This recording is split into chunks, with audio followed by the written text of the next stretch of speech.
Budget 2026 में सरकार ने गेमिंग और कंटेंट क्रिएशन सेक्टर को बड़ा प्रोत्साहन देने की घोषणा की है। संसद में अपना 9वां बजट पेश करते हुए वित्त मंत्री निर्मला सीतारमण ने इनोवेशन और टेक्नोलॉजी को विकसित भारत का सबसे बड़ा इंजन बताया है। 2026-2027 के लिए बजट पेश करते हुए निर्मला सीतारमण ने कहा कि भारत अब टेक्नोलॉजी का सिर्फ इस्तेमाल नहीं करेगा बल्कि तकनीक में लीड भी करेगा।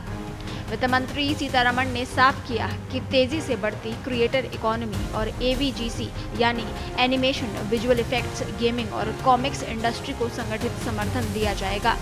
निर्मला सीतारमण ने कहा कि हम 1500 सेकेंडरी स्कूलों और 500 कॉलेजों में एवीजीसी यानी एनिमेशन, विजुअल इफेक्ट्स, गेमिंग और कॉमिक्स कंटेंट क्रिएटर लैब बनाने का प्रस्ताव रखते हैं।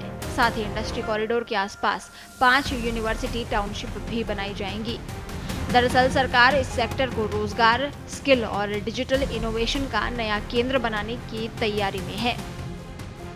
सरकार की योजना के तहत गेमिंग और संबंधित क्रिएटिव इंडस्ट्री में 10 लाख से ज्यादा प्रोफेशनल्स को रोजगार के अवसर देने का लक्ष्य है।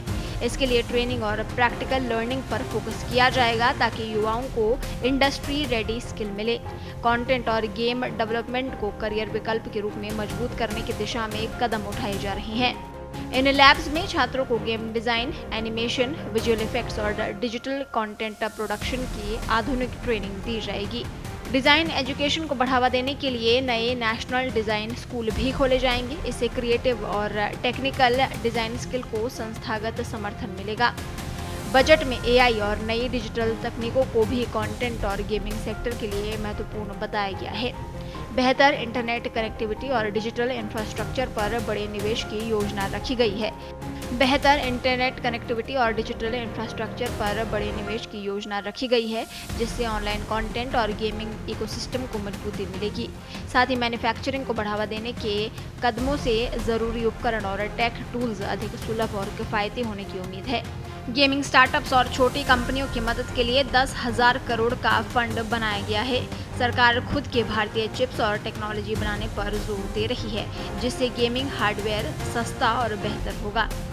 इसके अलावा वित्त मंत्री ने घोषणा की कि आर्टिफिशियल इंटेलिजेंस का इस्तेमाल अब सरकारी सेवाओं और गवर्नेंस को बेहतर बनाने के लिए मल्टीप्लायर के रूप में किया जाएगा। इसके लिए देश के सभी जिलों में एआई बेस्ड सॉल्यूशंस प्रमोट किए जाएंगे। युवाओं के लिए बड़ी खबर देते हुए उन्होंने आईआईटीज और आईआईएससीज में 10,000 नई टेक फेलोशिप शुरू करने का ऐलान किया, ताकि एआई और डीप टेक में रिसर्च बढ़ सके। भारत को ग्लोबल मैन्युफैक्चरिंग हब बनाने के लिए 40,000 करोड़ रुपए के परिव्यय के साथ सेमीकंडक्टर मिशन 2.0 लॉन्च किया गया है।